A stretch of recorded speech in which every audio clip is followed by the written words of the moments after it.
तो डिस्क्लेमर ये है कि ना भाजपा की बात करूंगा, ना भाजपा की बात करूंगा, ना कांग्रेस की बात करूंगा, ना भाजपा की बात करूंगा, ना कांग्रेस की बात करूंगा, ना जाति की बात करूंगा, ना धर्म विशेष की बात करूंगा, ना भाजपा की बात करूंगा, ना कांग्रेस की बात करूंगा, ना जाति की बात करूंगा, ना धर्म विशेष की बात करूंगा।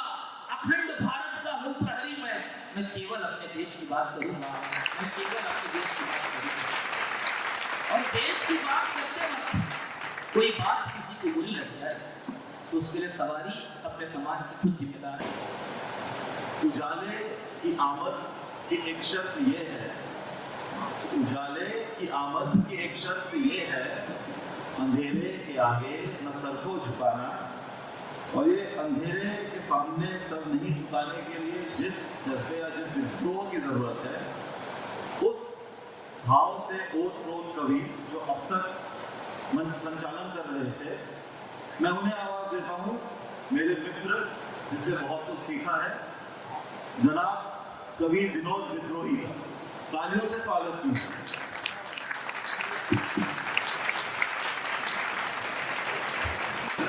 बहुत बहुत धन्यवाद आप सभी का। तमाम लोग बैठे हैं। जब कवि सम्मेलन शुरू हुआ तो वहां तक की भीड़ थी, उस भीड़ को वहां से यहाँ तक लाने में इतने कवि लगे थे। अब जो बचे बाकी की जिम्मेदारियां मेरे ऊपर हैं। मैं भी कोशिश करूंगा कि देहाती का नंबर आए तो यहाँ तक मैं पूरा खुला लिखे। बहुत बहुत धन्यवाद आप सभी का। मंच बहुत गरिमामय मंच है। आदरणीय दिनेश देहाती जी बैठे हैं, उनके सामने मैंने संचालन करने की हिम्मत कर ली, वो बहुत बड़ी बात है। देश के बहुत बड़े संचालक हैं। एक बार पुनः उन्हें क्षमा मांगते हुए मैं और आप सभी तक अपनी बात रखता हूँ। मंच से काफी कुछ पढ़ा जा चुका है, अभी भी बीच में कुछ कुर्सियां खाली हैं। मैं चाह रहा था कि जो कुर्सियां खाली हैं वो भी भर जाएं, जो लोग पीछे हैं वो आगे आ जाएं, लेकिन कोई बात नहीं। मेरी बात, आप कितने भी पीछे होंगे, मेरी बात आप तक पहुंचेगी, इस बात की गारंटी। और सबसे पहले मैं एक डिस्क्लेमर दे दूं। दरअसल क्या होता है कि अक्सर लोग सुनते हैं तो गलत फहमी में आ जाते हैं, तो आजकल डिस्क्लेमर देना शुरू किया है। क्या होता है, रिव्यू बस करने में सब बड़ी दिक्कत होती है। तो डिस्क्लेमर ये है कि ना भाजपा की बात करूंगा, ना भाजपा की बात करूंगा, ना कांग्रेस की बात करूंगा, ना भाजपा की बात करूंगा, ना कांग्रेस की बात करूंगा, ना जाति की बात करूंगा, ना धर्म विशेष की बात करूंगा, ना भाजपा की बात करूंगा, ना कांग्रेस की बात करूंगा, ना जाति की बात करूंगा, ना धर्म विशेष की बात करूंगा। अखंड भारत का मूल प्रहरी मैं केवल अपने देश की बात करूंगा, मैं केवल अपने देश की बात करूंगा। और देश की बात करते वक्त कोई बात किसी को बुरी लग जाए तो उसके लिए सवारी अपने समाज की खुद जिम्मेदार है। विद्रोही की ये डिस्क्लेमर, ठीक है ना। अब शुरू करते हैं कार्यक्रम। चूंकि हर रस यहाँ पर सुना जा चुका है, प्रेम रस, श्रृंगार रस, वीर रस, हास्य रस, सारे रस हो गए। मैं भी एक वीर रस का ही कवि हूं। अपनी बात वीर रस में ही कुछ अलग तरीके से कहने की बात करता हूं। यदि मेरी बात आप तक पहुंच जाए तो आप सूचित कीजिएगा। मैं यहाँ पर शुरू होता हूं। मेरी कलम से कभी श्रृंगार नहीं मिलता है, मेरी कलम कभी प्रेम नहीं लिख पाई। क्यों नहीं लिख पाई? मैं पंक्तियां निवेदित करता हूं कि मेरा दिल भी कहता है, मेरा दिल भी कहता है, लिखूं गीत कोई प्रेम बहारों का। मेरा दिल भी कहता है, लिखूं गीत कोई प्रेम बहारों का। नहीं चाहता कि सदा ही जिक्र करता रहूं अंगारों का। मेरा दिल भी कहता है, लिखूं गीत कोई प्रेम बहारों का। नहीं चाहता कि सदा ही जिक्र करता रहूं अंगारों का। लेकिन आतंक हर रोज, लेकिन आतंक हर रोज मेरी भारत मां का सीना ठंडी हुआ जाता है। तिरंगे में लिपटी लाशें देख लौट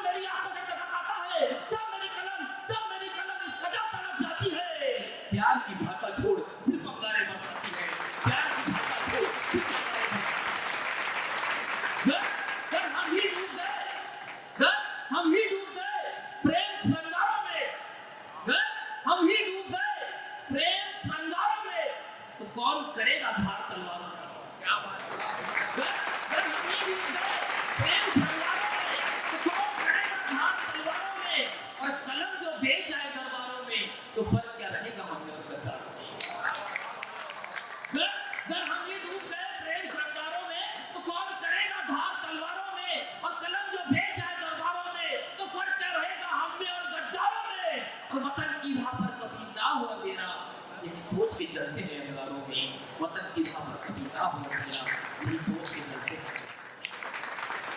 बहुत धन्यवाद। मेरी बात जी, मैं पंक्तियों के माध्यम से एक चित्र खींचता हूँ, यदि मेरी बात पहुंच जाए। काफी कुछ बातें यहाँ पर हुई, एक बात मैं भी करता हूँ, पूरा बात पहुंचे। बात स्लीप भी हो सकती है, फिसल भी सकती है, इसमें ध्यान से सुनिएगा, शब्दों से ध्यान से सुनिएगा कि भाल सुना, भाल सुना, कपाल सुना, भाल सुना, कपाल सुना, उसका है हर हाल सुना। भाल सुना, कपाल सुना, उसका है हर हाल सुना।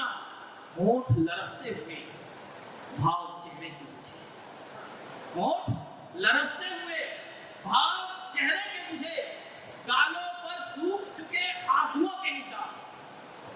होठ लरसते हुए भाव चेहरे के मुझे और गालों पर सूख चुके आंसुओं के निशान। उजड़ी हुई बिंदी, फटा आंचल, बिखरे हुए केस और जाति धर्म सियासत के ठेकेदार उसे हर तरफ से लूट रहे हैं। उजड़ी हुई बिंदी, बिखरे हुए केस, फटा हुआ आंचल और जाति धर्म सियासत के ठेकेदार उसे हर तरफ से नोच रहे और विद्रोही इसका जिक्र कर रहा, आप ये सोच रहे हैं। उजड़ी हुई बिंदी, फटा आंचल, बिखरे हुए केस और जाति धर्म सियासत के ठेकेदार उसे हर तरफ से नोच रहे और विद्रोही किसका जिक्र कर रहा, आप ये सोच रहे। अरे आजाद मुल्क में भी, आजाद मुल्क में भी क्यों फूटी हुई तकदीर है। जरा गौर से देखो मेरे यारो, ये माँ भारती की वर्तमान तस्वीर है। जरा गौर से देखो मेरे यारो, ये माँ भारती की वर्तमान तस्वीर है। तब मुझे कहना पड़ता है कि आती है पुकार यही माँ भारती के छत बिछत खुदे खंडों से। आती है पुकार यही माँ भारती के छत बिछत खुदे खंडों से। बचा लो मातृभूमि को वीर जाफरों और जयचंदों से। आती है पुकार यही माँ भारती के छत बिछत खुदे खंडों से। बचा लो मातृभूमि को वीर जाफरों और जयचंदों से। और चौओर जगे राष्ट्रभक्ति, चौओर जगे राष्ट्रभक्ति, देश प्रेम की ऐसी नींव उठा लो। जो दुश्मन घर में झांके तो अर्जुन तुम गांडी उठा लो। जो दुश्मन घर में झांके तो अर्जुन तुम गांडी उठा लो। बहुत बहुत धन्यवाद। चूंकि जैसा कि मेरे बारे में अक्सर कहा गया कि मैं समसामयिक मुद्दों पर अपनी बात कहता हूँ और अपनी बात कोशिश भी करूँ संक्षिप्त करूँ, क्योंकि समय हो चुका है और हमें आदरणीय हकी जी को भी सुनना है। कुंतलवाल साहब भी मुँह हिला रहे हैं, मैं जानता हूँ उनसे भी बैठा नहीं जा रहा है, लेकिन क्या करेंगे, अनुभव है ना, हम समझ जाते हैं चेहरा देख के किससे बैठा जा रहा है किससे नहीं। तो मैं अपनी बात कर रहा था, देश में अलग अलग मुद्दे उठे, देश में मुद्दा ये भी आया, उसमें चुनाव था तो देश में मुद्दा उठा कि देश के गद्दारों को आगे उसका विरोध हुआ कि ये कैसी बात हो गई कि देश के गद्दारों को गोली मारने की बात हुई। लोगों ने उसका भी विरोध किया कि ऐसा कैसा हो सकता है। तो मैंने कहा भाई क्या किया जाए, हार पहनाया जाए, स्वागत किया जाए, हार पहनाकर स्वागत कर करके आप देश की स्थिति ऐसी है। तो मैंने वहां पर 4 पंक्तियां उठाई। सबका काल, 14 का काल और वर्तमान काल, इनको जोड़ के 4 पंक्तियां हैं। और गद्दारी में जो बात कही गई थी कि हो सकता है कई लोगों को नहीं पसंद आए, लेकिन मैं किसी को पसंद आने के लिए नहीं लिखता हूं कि वो तख्तो ताज, वो तख्तो ताज, वो सिरमौर चला गया। मंच का ध्यान चाहूंगा, वो तख्तो ताज, वो सिरमौर चला गया, था जो हिमायती कहीं और चला गया। इटली जाते हैं, वो तख्तो ताज, वो सिरमौर चला गया, था जो हिमायती कहीं और चला गया। और गद्दारों को केवल गोली ही मारी जाएगी, बिरयानी परोसने का दौर चला गया। गद्दारों को केवल गोली ही मारी जाएगी, बिरयानी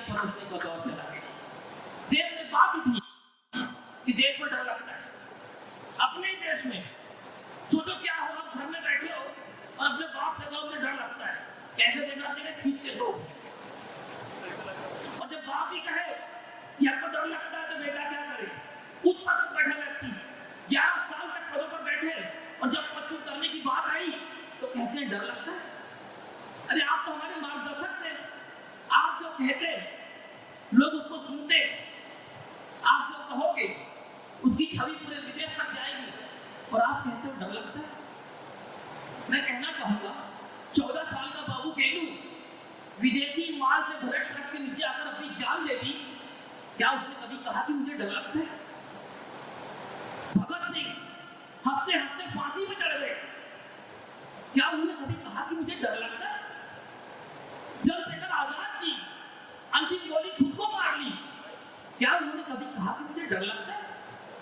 उस गुलाम भारत में और आजाद भारत में ऐसी कामों में बैठकर, बड़े बड़े दफ्तरों में बैठकर और कहते हैं कि डर लगता है। तो मैंने वहां से पंक्तियां की मंच को, मेरी बात पहुंचे कि सर आंखों पर बिठा, सर आंखों पर बिठा, बनाया तुम्हें वतन का रहनुमा। सर आंखों पर बिठा, बनाया तुम्हें वतन का रहनुमा, क्यों तुम ही लगा बैठे इस पर दाग बनूंगा। सर आंखों पर बिठा, बनाया तुम्हें वतन का रहनुमा, क्यों तुम ही लगा बैठे इस पर दाग बनूंगा। अरे जहरीले बोल तुम्हारे दिल का हर भेद कहते हैं, ये जहरीले बोल तुम्हारे दिल का हर भेद कहते हैं।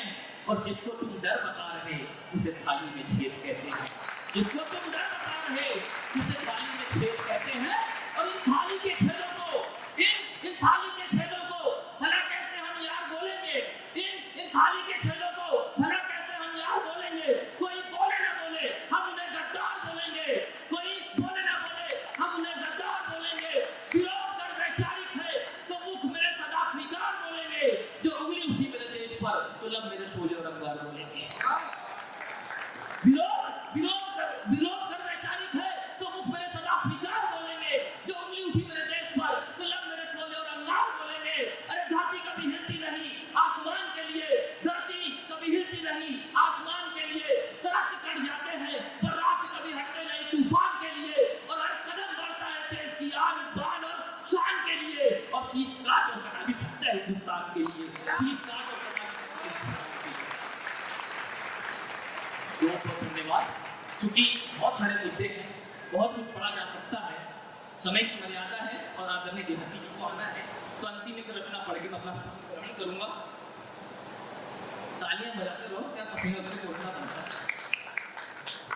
तो ये बात भावपूर्ण पंक्तियां हैं, सरल तरीके से बात करूंगा। अभी रौद्र तरीके से कहीं थी, सरल तरीके से बात करूंगा। किसी की ओर इशारा नहीं है और सबकी ओर इशारा नहीं है, अपने अपने हिसाब से चलने देने का कार्यक्रम, ठीक है। पानी पी,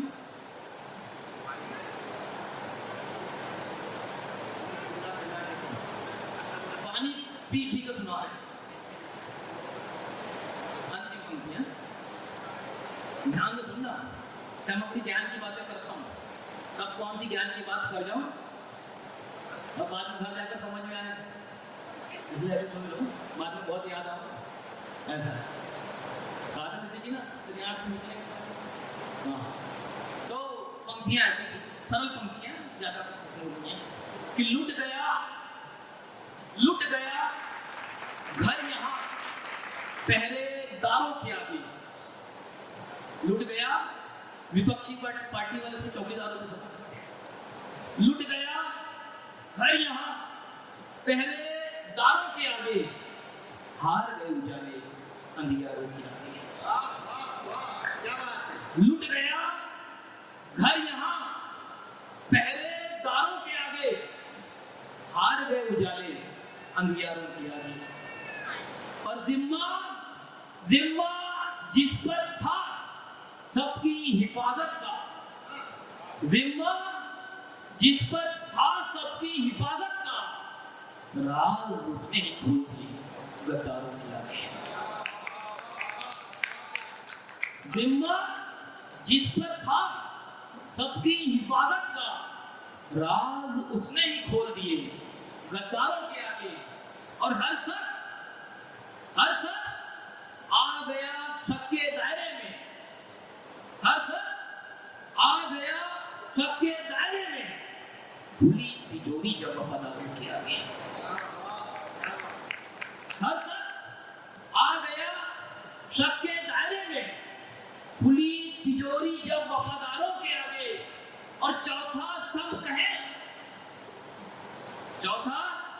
स्तंभ कहे या कहे खबरों का व्यापारी, चौथा स्तंभ कहे या कहे खबरों का व्यापारी।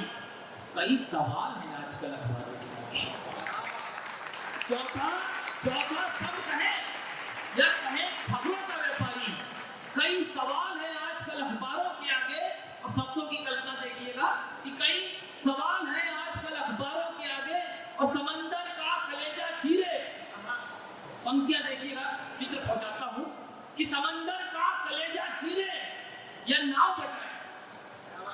समंदर का कलेजा चीरे या नाव बचाए, बड़ी दुविधा है पतवारों के आगे।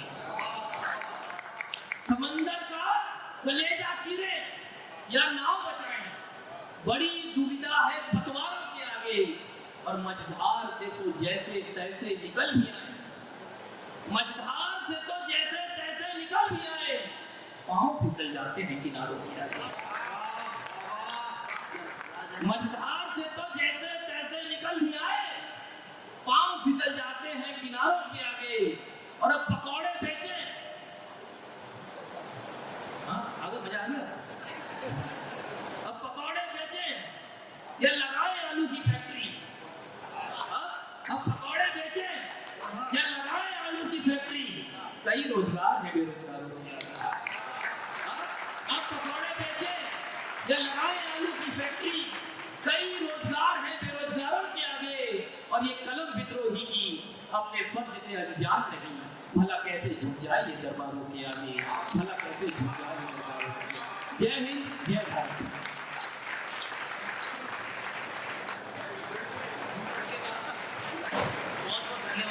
ये थे विनोद विद्रोही जी, बहुत ही शानदार तरीके से उन्होंने अपनी बात रखी।